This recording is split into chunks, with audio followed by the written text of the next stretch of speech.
You're listening to Reach, Teach, Talk with Nat Davey.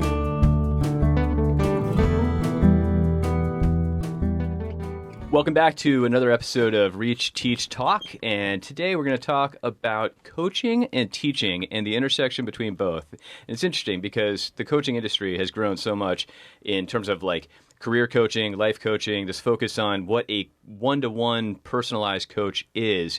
Yet we also, obviously, with Reach, Teach, Talk, we're spending a lot of time talking about teaching and building relational teaching and how relationships impact the student-teacher relationship.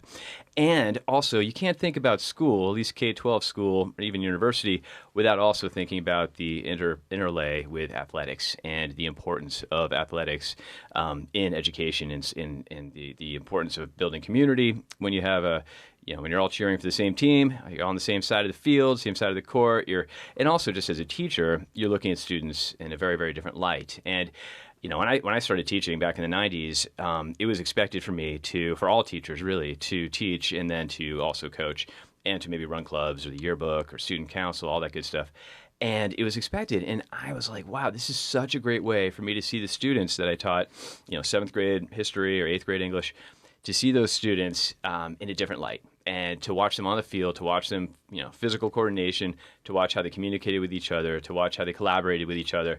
And it's this idea, right, that they're setting a goal, honestly, like, 12, 13-year-old, 14-year-old mindset, a goal to win, one single goal.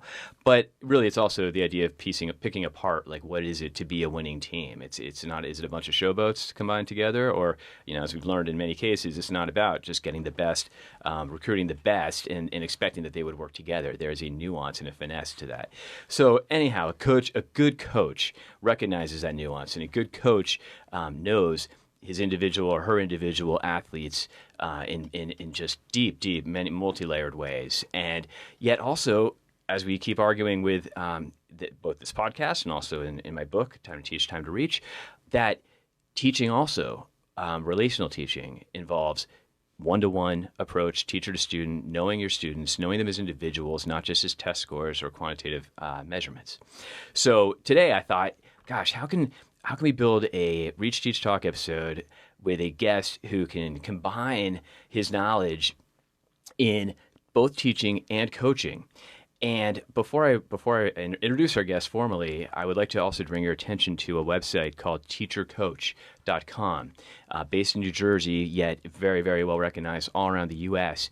This website really promotes the teacher as coach, the teacher as, we'll define what coaching is during this episode, but this website, teachercoach.com, really promotes the idea of a teacher as a coach and provides many resources, hundreds, honestly, resources on their website to help teachers become better coaches, to help teachers nourish themselves, strengthen themselves, and really build the skills that excellent relational teachers and coaches bring to the classroom and to the field.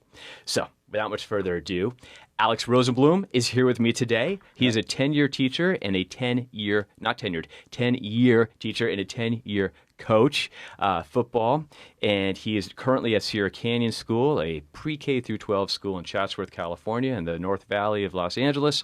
And I'm just so glad to have you here, Alex. I'd love to, just turn the mic to you to give kind of your background, how you got to where you are today, because you are extremely well recognized for what you do, both in the classroom and on the football field. Yeah, well, first, just thank you for having me. This is really cool, to be able to talk about two things that I love, coaching and teaching. And, I struggled growing up as a learner in the classroom. I struggled processing. I struggled reading and being able to kind of analyze and interpret information.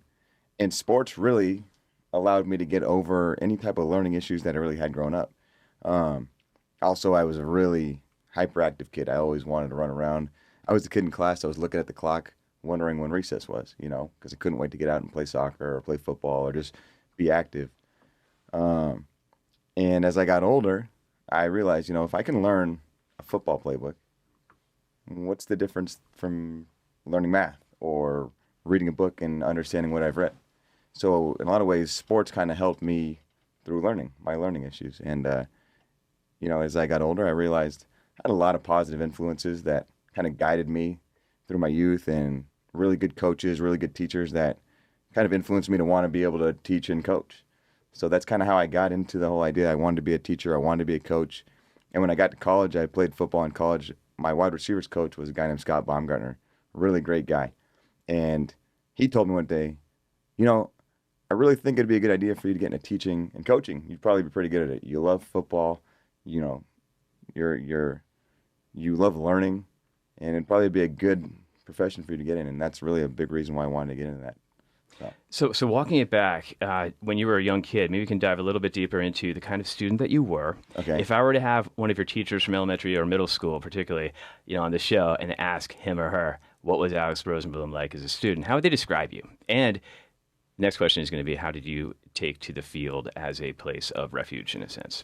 Yeah, I was the kid that was afraid to participate in class. They probably would have said that I was the fidgety kid in the back that was always playing the drums on the desk, wearing my hood because I was afraid to get called on. But then I would get onto the football field or the soccer field, and it was like that was my comfort zone.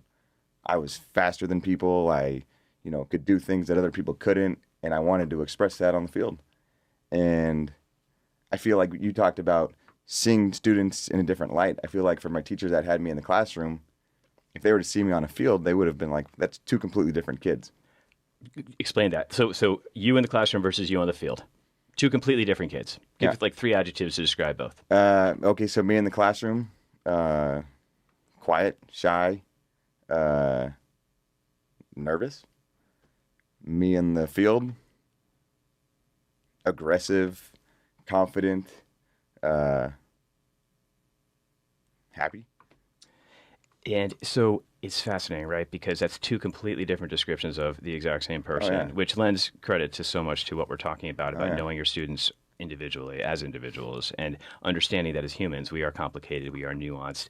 And it reminds me as like when we were in faculty meetings that are student-based, and those faculty meetings where, you have a list of students you're going to talk about, right? And, so the science teacher, the math teacher, the English teacher, the history teacher, the coach, whatever, art teacher, they all have a different lens on the same student. So if like your teacher, was to describe you or sit in the coffee room with your coach, right? It'd be totally... Two different perspectives on the same individual. Yeah. We have kids in our football program who struggle in learning. And, I coach the offensive line. Offensive line is one of the hardest positions to play, to understand. There's so much going on that you have to understand. And to the untrained eye, just block the guy in front of you. That's not how it is. You have to make calls. You have to be able to process information and then apply that information at the drop of a pin. And so, to play the position of center, it's really complex.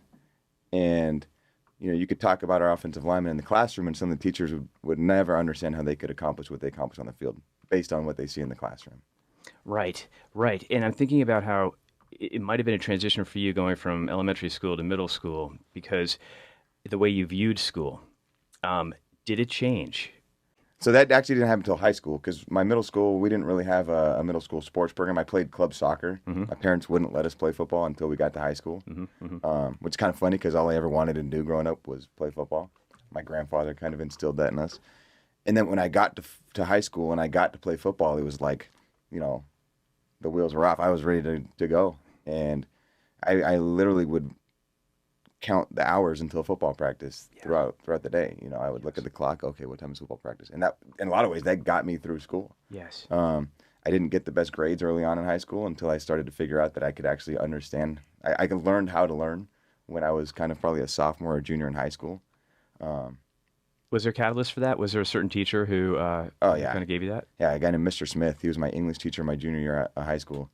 And I was good at sports, and I thought I was the best, and he kind of knocked me down a couple pegs. He said, listen, you're 5'8", you're not the fastest guy in the world. You might think you are, but you're not, and if you don't start to understand what's happening in the classroom, you're going to struggle when you get out of this place. And he sat me down, had me come to his office during lunch, and we read The Great Gatsby together. And I remember being so intrigued by The Great Gatsby, and he always used to do these voices for when he would read different characters. And he used to always read the old sport. I don't know if you remember that from Gatsby. Totally do. He used to always say that, and he used to crack me up. But he really, he got me interested in that book. And from that point forward, he had me locked in. It only takes one, Yeah. right? It only takes one, Yeah. and it's interesting because the power of words and the power of belief is so important. And yeah, One of the other cool things about Mr. Smith is when I went on to college and played football, he was a University of Washington fan. And my freshman year of college, we were at the University of Nevada, and we went up to Washington and we beat him. And I remember talking to him on the phone, and he was so excited for me. Even though he was a Washington fan, he was so excited for me. And that was one of the coolest things, to have a relationship with your teacher after you were not in high school anymore. To know that that person was still a fan of yours or a supporter of yours, even though you weren't in the school anymore. That was awesome. But Alex, I got to get back to this guy because I'm thinking now, we had a guest on recently who was talking about communication, and he was talking about how to have difficult conversations with, in his case, he works with Fortune 500 companies, and he's a mediator, and he's really actually he's a coach. He's a leadership coach, a business coach. But he's a guy who CEOs call in to kind of have the difficult conversations or teach the managers how to have those conversations. Anyhow. And we had a great conversation about how one holds those conversations. And what I'm thinking about is, didn't you say that, is it Mr. Smith is his name? Yeah, Mr. Smith. It is literally Mr. Smith. Like, Yeah. you're not using a Yeah. euphemism. Okay. Yeah. So Mr. Smith, he told you that you don't have a future in the NFL, basically, right? You said you're 5'8", you're a running back. And I was wide receiver. Wide worse. receiver. Okay. So, If I was a running back, that might have been okay. yeah, right. Actually, true. But he was giving you like bad news in a sense. Oh, yeah. So I don't understand how somebody who gave you that bad news ended up connecting with you. Well, I think in a lot of ways he was like, you need to have a more realistic approach to the world around you. Very few people actually make it to the NFL. Very few people actually make it to college. And I walked on to the University of Nevada. Most people that walk on don't even make it. And I think he was kind of like, I'm going to break this to you now so that you're not disappointed later. And I don't know why, but something about that just clicked with me. Like, nobody's ever really had that conversation with me before where, hey, there's a lot of people just like you in this world. And what's going to set you apart from those other people? That's huge. That's absolutely huge. If you don't know how to read and write, you're not going to be able to communicate with people moving forward. You need to start to take an interest in this stuff. And for some reason, that clicked. Right. And the other thing I think about it, too, was my dad was really interested in The Great Gatsby. And I remember talking to my dad about it. And I think the fact that my dad had that interest, Mr. Smith had that interest, and it kind of like, I think it sparked that interest in me a lot, too. Yeah, it all came together. Yeah. And I love that, Mr. Smith was delivering that information. Yeah. And you didn't walk away and you didn't say, oh, forget it, I'm going to be that guy. I mean, you could easily also have still in your mind thought, but I could still beat those odds, right? Because you continued to play football and do incredibly well. Right. Yeah, you okay did quite all right. Yeah. But he also gave you kind of another outlet. Like, I see something in you, Alex, that you might not even see in yourself, which is you can appreciate literature. I've seen, just did he tap into, am I right to assume that he tapped into an academic strength that you might not have even known about yourself? Oh, yeah. It's funny because whenever I talk to specifically football players, and not to generalize football players, but that's just who I work with the most, and they don't read as often as they should. And I always tell them that, if you struggle reading, there's probably a reason for it. You probably don't do it often enough. Just like with any skill, the more you catch the ball, you're going to become better at catching the ball. The more you read, it might not happen right away, but if you read frequently, you're going to start to develop a little bit more of a expanded vocabulary. You're going to start to understand words a little bit better, a little bit differently. So the more you read, the better you get at reading. The more you run a certain route or the more you work a certain technique, the better you're going to get at it just through the repetition of it. And it takes time, and it's not just going to happen overnight. But the more you read, the more you're going to understand what you've read. So in that way, you're being both coach and teacher to your football team. Oh, yeah. I mean, that's when I talk to my offensive line about understanding, certain plays. When you teach them something for the very first time, they struggle at it. And then they run it and they run it and they run it and they understand the concept and then they see it versus a different defense and then they start to be able to apply the rule that they've learned to whatever they're seeing in front of them. And it's the repetition of having done it and having done it and having done it. The cool thing about being at a place like Sierra Canyon where we only have, one football program. I mean, we coach every single kid that comes into our program.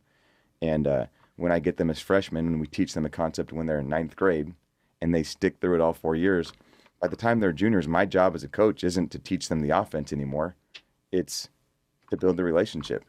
We had a group of kids last year. We had 4 seniors on our offensive line, which is rare, but for a coach, it's awesome.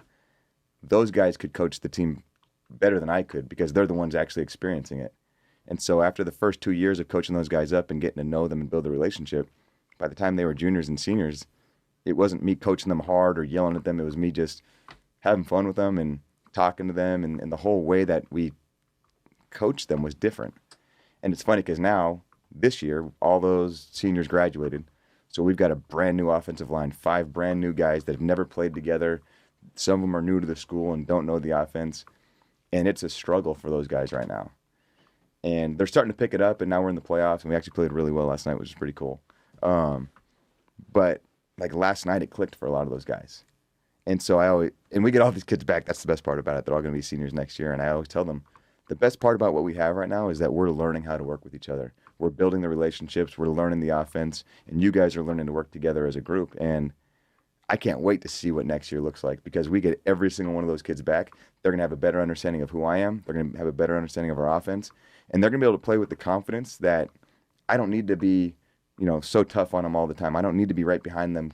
I can let them figure it out and talk to each other and almost coach each other up. Okay, if there's one theme that I just heard from this incredible lens on coaching that you just shared, ramble. it's your philosophy. It's a beautiful ramble, and someday I hope you write a book about this because this is incredible. We always joke about, our coaches have always joked about, we need to write a book someday. You really ought to. I'm sure several books. I'll hit you up for some information on that. Absolutely. But if there's one theme that just came out of that, it's the idea of you removing yourself and finding the right time to extricate yourself and letting them, there's a point, you said clearly there's a point with those 4 that, junior year or so, you'd worked with them since freshman. By junior year, you were able to let them kind of almost coach themselves, you said. Oh, yeah. That's tremendous because that involves, observation, reflection, and getting your own ego out of the way. Oh, yeah. That's the biggest thing is to, you have to remove yourself at times. But I kind of liken it to, if you think about like learning an offense, have you ever read the same book like 3 or 4 times? Yeah. Okay. And every time you read it, it's a little different. It's a little bit different, but also you feel like you understand it a little bit better, right? Absolutely. And so imagine reading the same book for 3 years, and you're getting different points and different pieces to the point where you're an expert on that book. Yes. That's the offense. Yes. When these kids get to the point where they know every intricate detail of the offense, that's when I get to kind of step back and let them do their thing.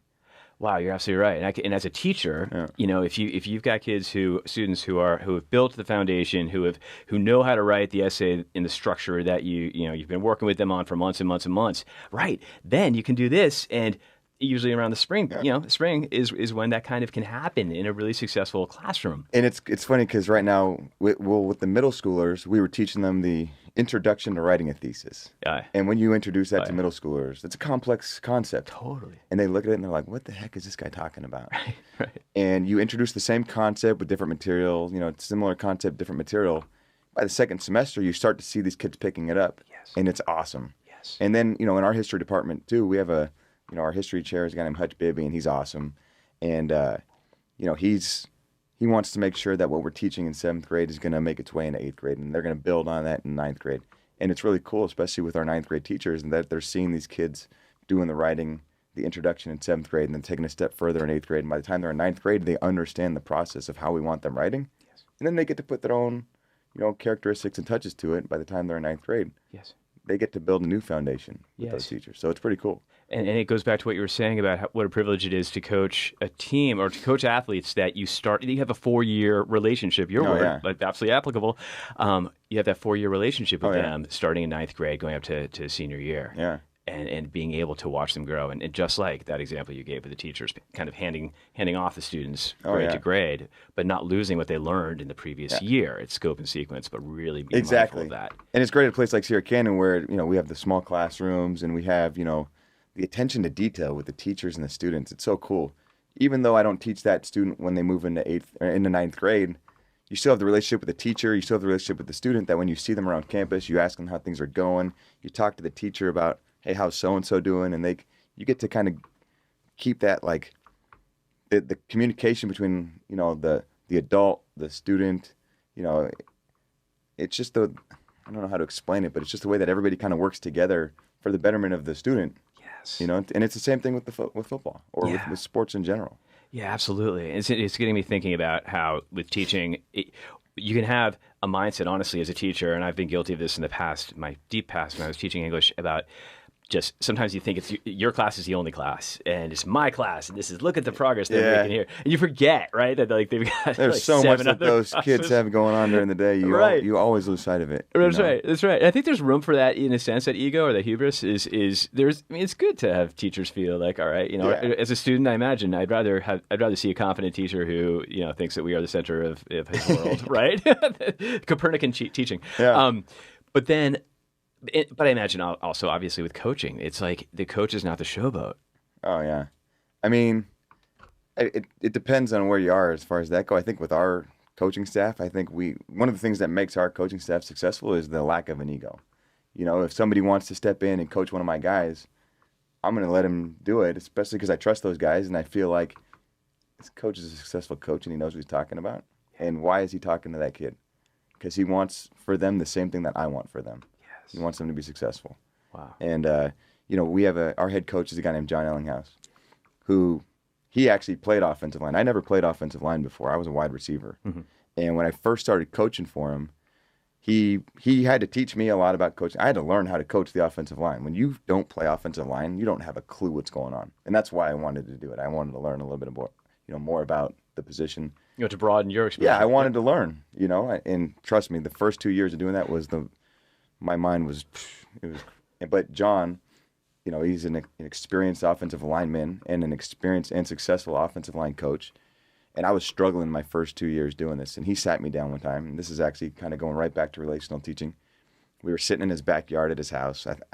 He called me over kind of late, and he said, Alex, right now you're new to this still, but these kids aren't buying into you. You weren't an offensive lineman. You are, you're still learning a lot.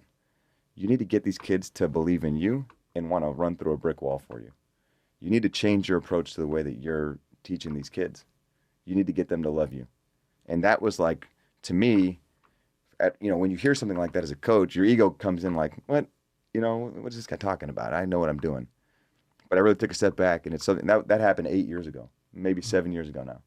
And it's something I think about all the time, especially when coaching offensive linemen. I mean, they're a different type of kid. Mm-hmm. And so you've got to get these kids to, first off, love you.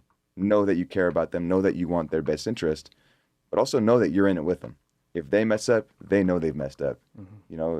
You need to not just berate them and yell at them, which, mm-hmm. I'm guilty of at times. It happens, especially being passionate about something like that. But at the end of the day, these kids need to know more than anything else that you care about them and that you want to see them succeed.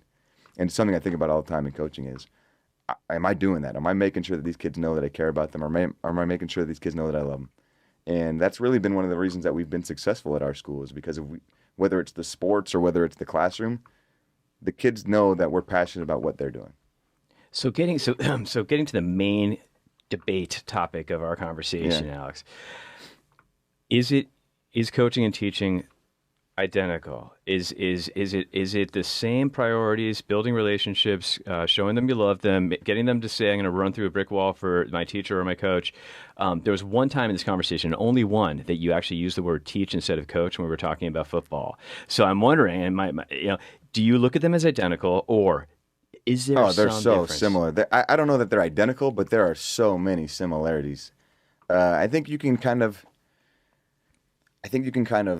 push the envelope a little bit more on the football field or in that athletic setting, in terms of like allowing your emotions and your passion to kind of guide your coaching and your teaching. I think in the classroom you're kind of restricted, and there's such a broad or diverse setting in the classroom. And I think one of the things at Sierra Canyon is, on the football field, it's all guys, and they all are competitive, and they're all, with like a similar mentality. We're here to win, and we're here to play, and we're here to have fun. In the classroom, depending on what you teach, you have some kids that love history. You have some boys that are, really into, World War II. But then you have some of the girls that aren't into history, or maybe they don't connect to World War II in the same way that. So you have a very diverse, I think, audience in the classroom. And I think on the football field or in the athletics realm, it's less diverse in terms of what people want or what people enjoy. So, in the classroom, not everybody enjoys history. Not everybody connects to math. Not everybody understands science. Mm-hmm. On the football field, it's more kind of funneled into, this is what we're here for, this is what we signed up for, and this is what we're doing. That's great, and it gets me thinking about when you were saying earlier that you played soccer in elementary, middle school, right? But did you know that you had skills for football? Did you know that did you know that you had a sense for a confidence for football? Sure. Because there's a theory, right, about the difference between teaching and coaching is that, let me get this right, is that when you're teaching, you are responsible for the imparting of information that's new to, as you said, a very wide array of diverse audience. A diverse audience. And when you're coaching, you're facilitating what your team actually has in them. So in a sense, right? And I'd love to hear your thoughts about this quote, 'cause it's not, etched in stone. It's not this. That's not like the answer, because I don't know if there is a perfect answer for teaching versus coaching, but what do you think about that? Because the idea that when you're teaching, you're transferring new information to a very wide array, but when you're coaching, it's like you're pulling out. It's almost like when you're teaching, you're pushing, and when you're coaching, you're pulling. So, I think when you're teaching, it's kind of like I was talking about when you're teaching how to write a thesis. You're using different content to teach the same skill. And I think that's the similarity in football or in coaching. It's you're teaching the same technique with, maybe a different defense or maybe a different, understanding of, or you have to change the rule for something, but there's still a reason behind it that's the same as it was before. Teaching a thesis is going to be teaching a thesis regardless of what you're writing about. Teaching an offense is going to be teaching an offense regardless of who you're playing against. The more I'm talking with you and the more I'm hearing about your approach to coaching, the more I make I take these traits that you're talking about and apply them to teaching. I mean, it's about belief. It's about showing that you love them. It's about, engendering a sense of team in the classroom. Even though, but it's... That's hard. That's one of the hardest things. Harder in the classroom than on the field. We were at dinner a couple of weeks ago with Tom Fennell, one of the greatest people I know. Yes. Legendary teacher. And I was struggling with one of my classes, an 11th grade class that's got some social stuff going on, and it's kind of it's my challenging class. And I remember talking to you about it, and I said, man, I just it didn't go the way I wanted it to. And you said, well, it's funny because you look at it as, this class needs to be perfect, this class didn't go well, blah, blah, blah. And they're looking at it as like, class. Do you remember what the quote was? I don't remember the exact quote. It was a teacher that I interviewed at Andover, and he was saying, it was one day that I had, this student came up to me and was like, Mr. Domina, you're really concerned about, how did that class go? Yeah. It's so clear that you're concerned about, was it a good class or not a good class? But all I'm thinking is class. Exactly. Right. So it gets back to the point earlier about the ego in the teacher. Yeah. Remember what I said there earlier in the conversation, right? The ego in the teacher and saying, it's all about me. It's all about my class. Yeah, this exactly. This is all that matters. You have to see the big picture. These kids are going through 7 different classes a day. And they've got football practice afterwards. And they've got football practice after. Right. But in terms of like building the team environment in the classroom, sometimes it happens and sometimes it doesn't, and I guess that's the same with a successful team. Our most talented teams have not always been our most successful. Our closest teams have always been successful. Define closest. The kids that love each other, the kids that there's no drama, there's no behind the scenes stuff going on. They're willing to play for each other through thick and thin, no matter what. It's harmony. Exactly. And so I had a middle school class 2 years ago, and it was just a great group of kids, bright kids. Not all of them were A students, but they all had a similar mentality. They all loved, the environment. They came in and it felt like a team. And it's funny because I could pick out the kids in that class. I could probably name 3/4 of that class without even, From 2 years ago. From 2 years ago, just because of what they brought to the classroom. Mm-hmm. I looked forward to that class on a daily basis. I couldn't wait to have them. And they were fun. And I see them all the time and they still talk about how much fun that class was. And, it's funny, that same year we won a state championship in football. And same thing. I mean, I could tell you every single offensive lineman, every player that stuck out in my mind. And both what they have in common was the kids in the class all got along. They all liked each other, and they all enjoyed learning in that environment. That football team, they all got along. They all played hard for each other, and they all loved, what we were doing within that environment. When you think about environment, the word environment, maybe come up with, if you can, like 3 elements that you as a coach and as a teacher ensure that you bring to your classroom and your your practice? Like, Okay. yeah. Well, one of the things that a teacher, Jenny Hernandez, taught me a couple years ago when I was first teaching, she said, if you're in the classroom and you're not having fun and these kids aren't having fun, something's missing.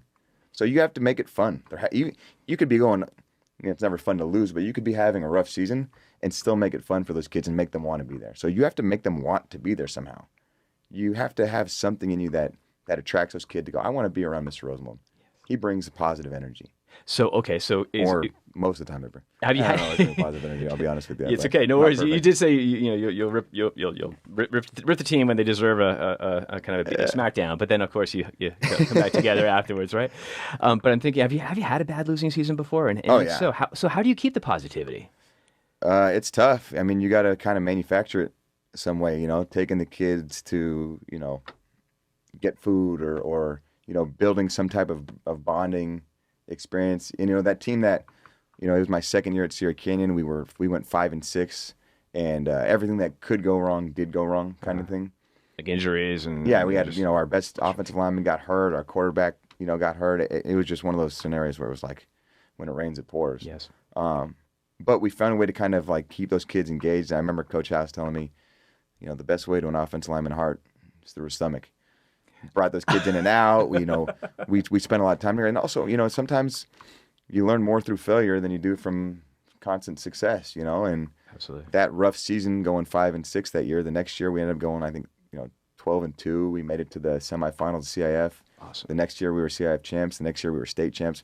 And so we kind of like took our lumps that year. Yeah. But we kind of like, in a lot of ways, it strengthened us through the losing and through the tough times and through the through the adversity. Yes. So I don't know how you keep the positivity is just by showing up, having a positive attitude, and enjoying the fact that you get to coach and do what you love on a daily basis. And the kids they have to see that. They do have to see that, and it's interesting because it's not. I guess I'm separating being positive versus being nice. Yeah. Do you see the difference? Yeah, I mean, you can't always be nice. Right. You can be positive. You can have positive, constructive criticism, but it's not always going to be nice. Do you have that same approach in the classroom? When Oh, you're... yeah. And it's kind of like you were talking about. How do you have that conversation that Mr. Smith had with me with your students? And that's a tough one. But, at the end of the day, you're going to have to give them that feedback that maybe they don't love to hear at the time. But it doesn't matter if they love it at the time. It's how is that going to impact them moving forward? With that effort that I know you have, maybe even more than you know in yourself. Yeah. Let's put this forward. If you can learn our offense, you can figure out how to interpret these terms on your English paper. I didn't even think about this. You must teach some of the same people, some of the same kids that you coach. Yeah, right? that's fun. I mean, like I was telling you with one of our offensive linemen, he kind of struggled to learn the offense, and now we're 10 weeks in, and he's got a grasp of it. He's making the calls. He's telling everybody what's going on, and it's like he's the teacher on the field. And I have him in the classroom, and it's like, hey, man, if you put in the same effort to understand what you read last night for homework as you did into learning the offense, yeah, it's going to take you some time, but you're going to get it if you put in that same attention to detail, that same focus. But what's tough is that kid loves football more than anything in the world. Doesn't love history more than anything in the world. Right. I think that makes it, that's the difference between the classroom and the football field. Yes. That was like me when I was a kid. I wanted to play soccer more than anything. I couldn't wait to play football. I could wait to learn math and history and English. Mm-hmm. I didn't realize or prioritize that probably until after I got out of high school and even into college. Mm-hmm. Or even early on when I was in college, I struggled. And that I told you about Scott Baumgartner, that was my wide receivers coach. He had that conversation with me like, hey, man, you've done a lot of really good things here. But how embarrassing would it be that you are not going to be able to play because you're academically ineligible? And that was the moment where I was like, oh, man, things need to change. I don't think I ever got underneath the 3.1 or 3.2 GPA after that. Academic all-conference.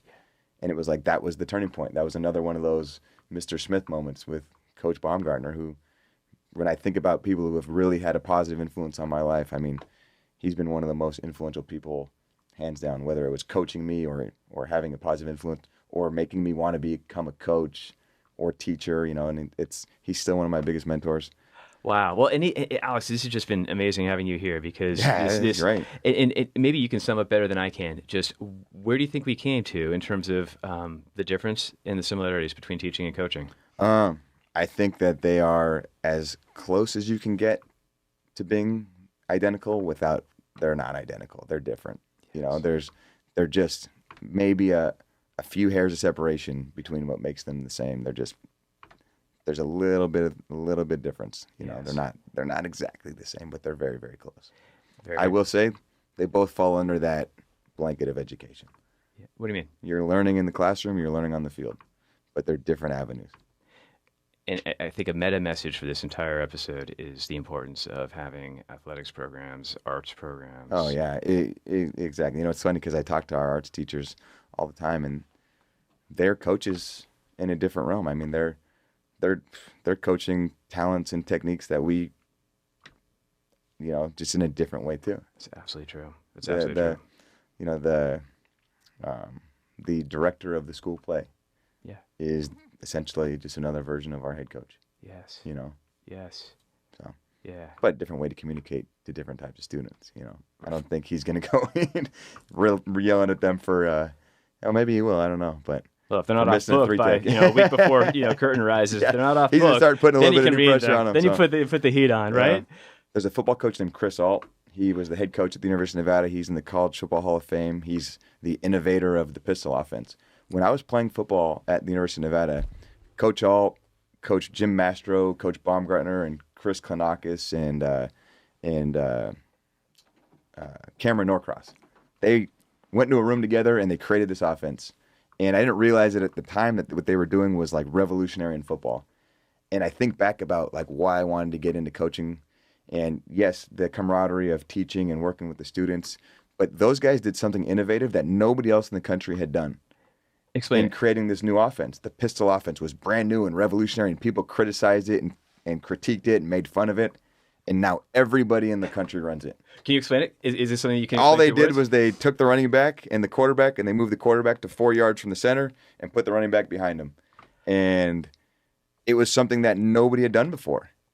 And it created so much to the new offense. I mean, and then all of a sudden they brought in Colin Kaepernick. I don't know, you guys, everybody knows Colin Kaepernick. And what we were running before we had Kaepernick, and then what we were running after we had Kaepernick, I mean, it changed the game of football. And to me, that was why. I mean, I idolized those coaches because of what they did. And they developed that as a team of coaches. Oh, yeah. As a team of coaches, they were innovative. They took the game of football and they changed it. And John Ellinghaus and Mark Survey and Ed Garcia, the guys that I coach with now, not that we look at those coaches specifically, but that's what we do every week. When we game plan, we try to be creative. We try to be innovative. We try to put our kids in the best position to do what they do best. Yes. And it's fun because it's like creative and it's expressive. It's art in so many ways. So Oh yeah. Sport as art. Absolutely. Yeah. That's a whole other topic. That's the grand finale right there. Grand finale. And a flourish at the end there and the idea of harmony. We'll leave listeners with this notion of the importance of, it's not about being the coach or the teacher and just being alone doing this. It's it's building the team, both the team of colleagues, teaching colleagues and coaching colleagues.